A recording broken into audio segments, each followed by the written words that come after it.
building at the hour of midnight on the 14 14 से 15 अगस्त की जो मिडनाइट थी, रात का समय था 1947 का, India attain independence. Jawaharlal Nehru, the first Prime Minister of India, Free India, he addressed a special session of the Constituent Assembly at that night.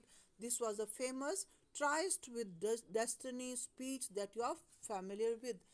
Jawaharlal Nehru की एक स्पीच है और इसको ये बहुत फेमस है, ट्राइस्ट विद डेस्टिनी, जो हमारी हमारी डेस्टिनी क्या होने वाली है, तो उसके ऊपर इनकी स्पीच थी एट दैट मिडनाइट आवर, वो बीच मध्य रात्रि के समय जब भारत को आज़ादी मिली थी ब्रिटिश कंट्रोल से, तो at that time was very significant time, India achieved freedom.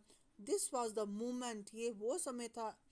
India had been waiting for a long time. You have read in your history textbook that there were many voices in our national movement, but there were two goals almost everyone agreed upon. दो गोल उनके पास main जो focus जो था उन to goals पर था.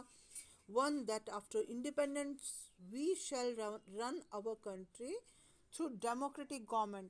What would be the structure of the India? India का जो गवर्नमेंट का स्ट्रक्चर होगा, that would be democratic government. Democracy will prevail in the country. And two, that the government will be run for the good of all.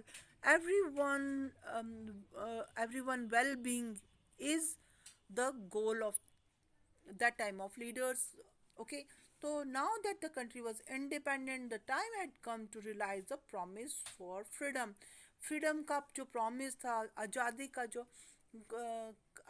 का जो concept था, वो equality और fraternity, brotherhood, और साथ में सबकी वेल बीइंग, सबके लिए ग्रोथ, ये सब जो कंसेप्ट्स थे, that may have to be considered in mind. This was not an easy. It was not going to be easy. India was born in very difficult circumstances. Perhaps no other country by then was born in a situation more difficult than that of year of unprecedented violence and the partition of the country. Bharat जब आज़ाद हुआ था तो दो टुकड़ों में बंट गया था भारत और पाकिस्तान. जो पार्टीशन, ये पार्टीशन जो था ये आसान नहीं था. देश को बहुत ज़्यादा मुश्किल हालात का सामना करना पड़ा था, डिस्प्लेसमेंट का सामना करना और हिंसा का सामना करना पड़ा था.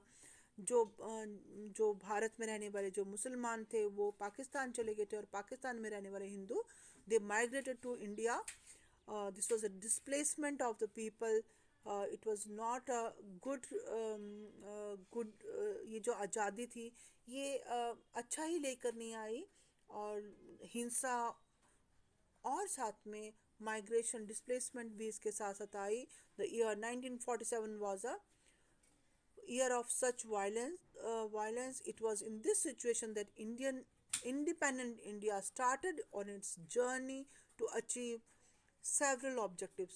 जो इसके जो ऑब्जेक्टिव उद्देश्य थे, जो ये फ्रीडम से हमें हासिल होने थे, वहाँ उसके एक वो उद्देश्य हासिल करने के पथ पर भारत अग्रसर हुआ. इन हालातों में, yet the turmoil that accompanied independence did not make our leader lose sight of the multiple challenges that faced the new nation. ये सब मुश्किल हालात का सामना करते हुए भी जो भारतीय नेता थे, उन्होंने वो आगे दूरदृष्टि रख रहे थे कि क्या विज़न होगा. उनका एक विज़न था कि कैसे इंडिया को एक डेवलप नेशन बनाएंगे. यहाँ देखिए, prime minister, he was addressing the people at the Red Fort, speaking to the people on 15 August 1947. So, what were the challenges before the newly independent India?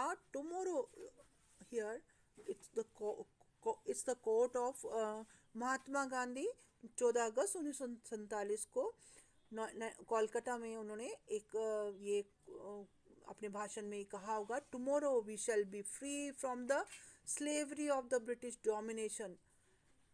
But at midnight, India will be partitioned. Tomorrow will thus a day of rejoicing as well as mourning. Mahatma Gandhi ने कहा कि जो कल का दिन होगा वो उत्सव मनाने का भी दिन है, पर साथ साथ में ये बहुत ज़्यादा उदास होने का और गमगीन होने का भी दिन है, क्योंकि जो भारत है वो दो टुकड़ों में बंट जाएगा, भारत और Pakistan.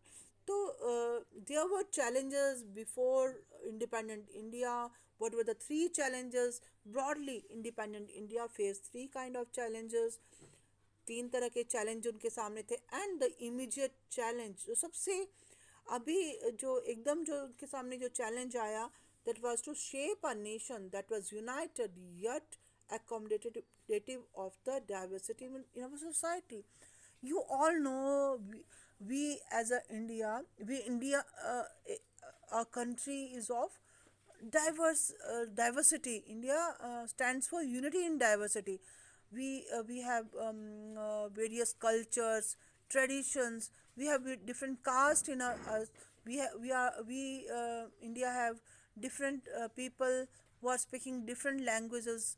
They are following different customs. We are following different traditions, or even the people, they are of diverse ethnic ethnicity भी है उनकी, and they are belonging to different parts of eastern, western, and they all have different very diverse type of situations.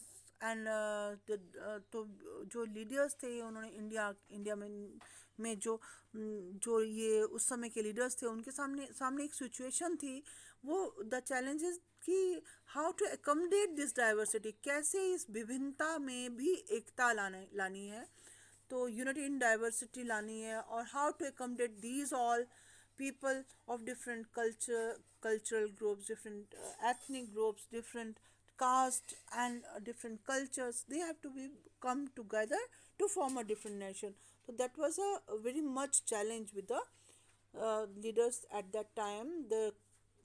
And The partition of the country appeared to prove everyone's worst fears. There were serious questions about the future of India. Would India survive as a unified country? Would it to be emphasize national unity at the cost of every other objective? Would it mean rejecting all regional and sub-national identity?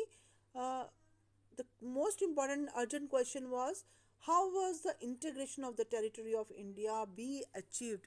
कैसे भारत की integration तो इकट्ठा रखना भारत को possible होगा? ये उनके सामने एक बहुत बड़ा चैलेंज था, बिकॉज और देखिए अब बहुत सारी जो यहाँ की जो रियासतें थी, जो दे वर रूल्ड बाय, वो राजा उन पर रूल करते थे, and then they come together to form independent India as a nation. वो एक साथ आए, तो कैसे उनको मतलब कायम रखना है, उनको एक राष्ट्र रूपी पहचान को कायम रखना, it was very mammoth task at that time. The second challenge was to establish democracy. Democracy, you know, the demo means people, cracy means rule. People's rules establish करना है, not the monarchy. You have already studied the Indian Constitution. We have in 11th class we go through each and every aspect of Indian Constitution. संविधान कैसे बनता है, संविधान में कैसे निर्माण हुआ, कौन कौन से मुख्य जो नेता थे उन्होंने भाग लिया इसको, जैसे बाबा साहेब अम्बेडकर थे, और बहुत सारे जो ऐसे नेता थे जिन्होंने इसे पार्टिसिपेट किया to for framing the constitution, and what were the provisions in the constitution, आपके लिए क्या क्या फ्रीडम, लिबर्टी, इक्वालिटी, ये सब जो कंसेप्ट्स हैं ये सारे उसमें मेंशन थे, आर्टिकल्स मेंशन किए गए थे. So you know that the constitution granted fundamental rights and extended the right to vote to every citizen. uh, Universal adult franchise, everyone who have attained the age of 18 have the right to vote. This was our this was the provision given in our constitution.